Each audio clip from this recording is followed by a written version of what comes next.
you and what was your role in the Outed Cambridge study? My name is Marcin Smietana, and I'm a research associate in the Reproductive Sociology Research Group, ReproSoc, here in Sociology Department at Cambridge. And I'm also a member of the LGBTQ plus EdCam program. As part of the team of the Outed Cambridge study, I took part in the initial design of the study alongside my colleagues Robert Pralat and Gavin Stevenson, which was organized by Professor Sarah Franklin, as well as by Heather Stallard, and actually carried out by Elisabeth Sandler. So when Elisabeth was actually doing this research, I served as an advisor on a daily basis, and we consulted on details such as recruitment of participants or analysis of the fieldwork material, etc. What was the study trying to do? So the first objective of the study was to understand the experiences of LGBTQ plus people at Cambridge University. Secondly, we also wanted to identify factors that made people comfortable or uncomfortable to disclose their sexuality and gender identities at the university. And thirdly, we sought for areas for improvement. Did the study succeed in its objectives? I think the study has definitely succeeded in its objectives for a series of reasons.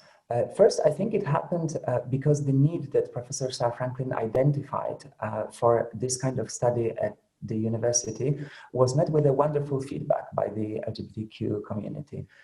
And secondly, I think the study succeeded thanks to the wonderful contribution by the main researcher on this study, Elisabeth Sandler. And Elisabeth's outstanding efficiency as a researcher, empathy as an interviewer, and her knowledge of the LGBTQ community at the Cambridge University and beyond, because it was ultimately Elisabeth who conducted those 55 semi-structured interviews and conveyed the findings to us alongside Professor Sarah Franklin. Why is the Outed Cambridge study important? The study is important for LGBTQ plus people ourselves, so we won't feel out of place at the university, so we won't feel unprofessional, so we won't feel excluded. And it is because, as Professor Sarah Franklin says, diversity leads to excellence, which means that the more at home we feel at the university, the more genuine our relationships are, the better the quality of our work. Whereas if we look at the findings from the 2018 LGBT Stonewall study, we can see that over 2 in 5 students at British universities did not disclose their sexuality or gender identities. We can see that 1 in 5 trans students were advised by university staff not to disclose their identities. And this means that there's a lot of work to be done. What would you say, has this study made a difference at Cambridge? I think this study has made a difference at Cambridge, at least for 2 reasons. First of all, because it made people talk about the importance of LGBTQ plus disclosure at the university and in other settings as well.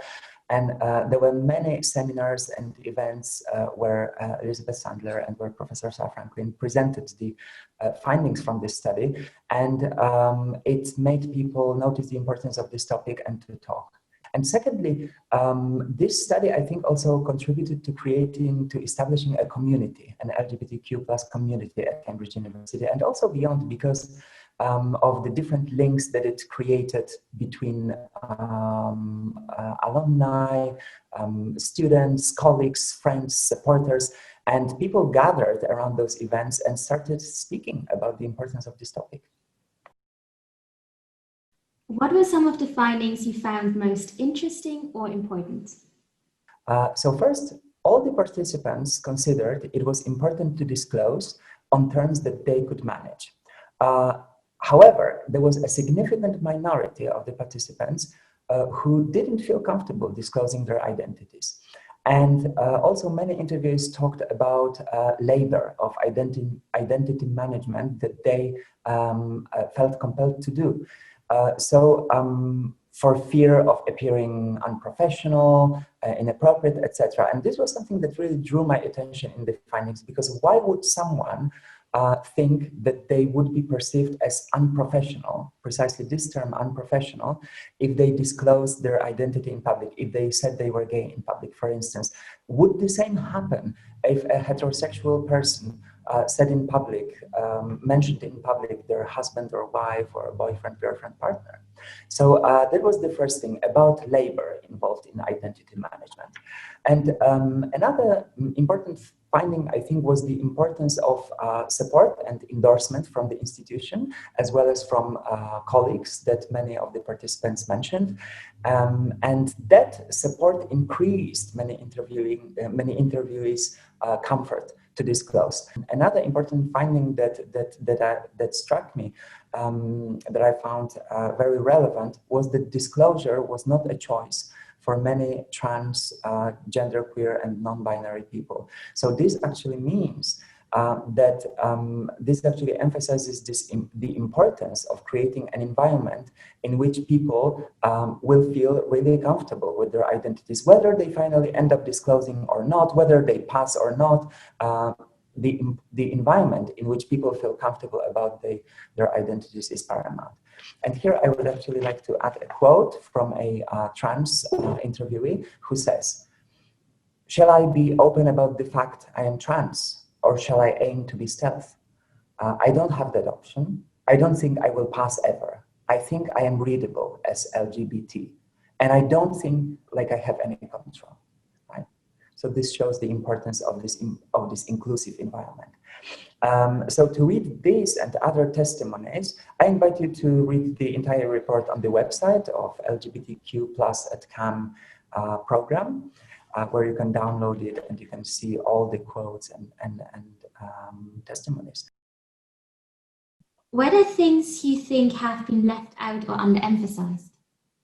So I think that in the continuations of this study, one important thing is to look with sustained attention at the voices of underrepresented people who come from underrepresented communities, such as Black and minority and ethnic minority students, such as trans and non-binary students and staff as well, such as students and staff who come from working class communities. Those voices were included in the study, but I think that if we really want to tackle oppressive structures, this is specifically where we need to look at in the continuations.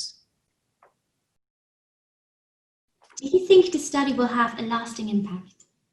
So I think this study has already had a lasting impact because, first of all, it has contributed to community building, to LGBTQ community building at the university and beyond. It has made people talk and notice the importance of the topic of disclosure. And secondly, a very tangible, lasting impact of this study is that it has contributed to creating the Travers Smith LGBTQ+ at CAM doctoral bursary that is now held by Elisabeth Sandler, thanks to which Elisabeth's research on this topic is ongoing at this very moment.